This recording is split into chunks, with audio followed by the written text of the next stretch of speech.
একবার এক শিক্ষক তার ছাত্রদের জীবনের মূল্য বোঝানোর জন্য একটি পাঠ দিলেন। তিনি ক্লাসে ঢুকে পকেট থেকে একটি পুরনো নোট বের করলেন।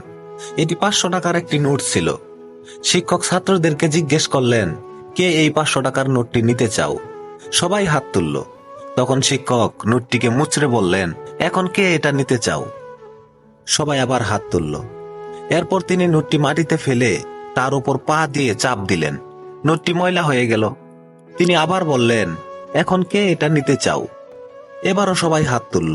শিক্ষক হাসলেন এবং বললেন, তোমরা লক্ষ্য করেছো, আমি নোটটিকে মুচড়ে দিয়েছি, ময়লা করেছি, তবুও এর মূল্য 500 টাকাই রয়ে গেছে। আমাদের জীবনও ঠিক একই রকম।